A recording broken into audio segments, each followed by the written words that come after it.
La Chine, elle s'est vraiment ouverte au monde, elle a commencé à se développer économiquement dans les années 80. Mais c'est parti, en fait, ça a commencé un peu plus tôt. En 1978, exactement, quand le leader de l'époque, Deng Xiaoping, a lancé ce qu'il a appelé sa politique de réforme et d'ouverture.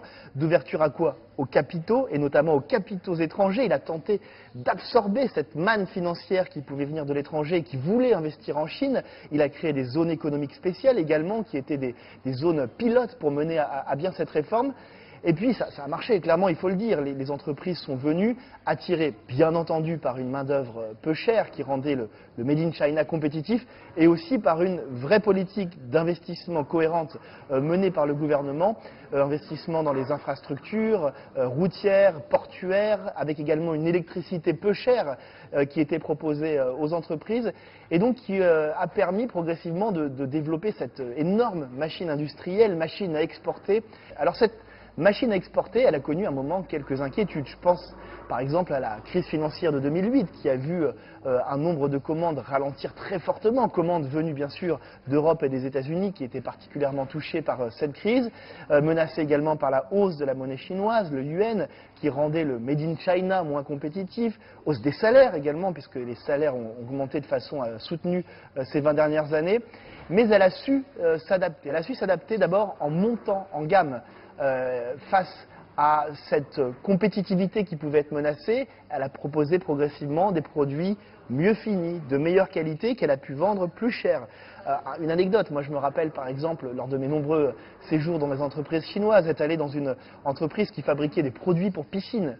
Et la personne m'expliquait qu'effectivement, l'augmentation du yuan rendait ces produits peut-être moins compétitifs sur le plan du prix. Mais l'entrepreneur me disait, c'est pas grave, je vais m'adapter, je vais essayer de trouver des produits qui sont faits avec des matériaux plus nobles, avec des plastiques de meilleure qualité, avec des bois plus précieux également, puisque c'est assez prisé des consommateurs en Europe.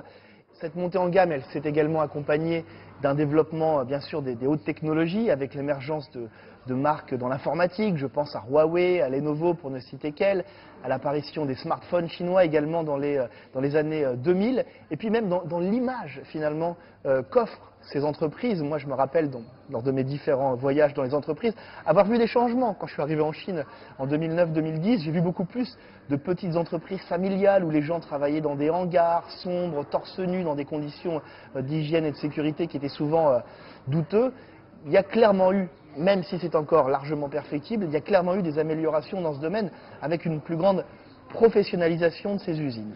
Et puis il y a eu le troisième volet de ce développement, qui est le développement des services. Des services, des applications smartphones extrêmement bien pensées, des vélos en libre service dont on voit aujourd'hui les marques arriver notamment ici en Europe, et puis le paiement par smartphone, sans cash. C'est vraiment marrant parce que moi quand je suis arrivé en Chine il y a 10 ans maintenant, on disait à l'époque, tu verras, la Chine c'est la société du cash. Tout se fait en cash. On paye en cash des petits produits comme des motos, des vélos, des produits quand même plus chers. Et c'est vrai que je me rappelle voir des liasses de billets immenses. Puis j'ai quitté la Chine pendant 2 ans, je suis revenu là au début de l'année 2018 et j'ai été frappé de voir le développement de ce paiement par smartphone et de voir que le pays finalement était devenu un pays où l'on n'utilisait, en tout cas chez les jeunes, plus du tout de cash. Cette politique de développement, elle a clairement porté ses fruits. Maintenant, comme toujours, il faut toujours surveiller, il faut toujours se poser des questions par rapport à ça. Je pense notamment à la dette des entreprises publiques chinoises, à la dette des gouvernements locaux, dont on parle beaucoup en ce moment. Alors, je ne suis pas économiste, je sais que c'est une source d'inquiétude en Chine, à l'étranger, mais bien sûr aussi en premier lieu pour le gouvernement chinois, qui semble aujourd'hui vouloir y faire face. Et puis d'un point de vue plus sociétal, cette réussite économique s'est aussi accompagnée d'une culture de la performance, de la réussite à tout prix, des entreprises où dans les bureaux on termine souvent à des horaires assez, pour ne pas dire très tardifs.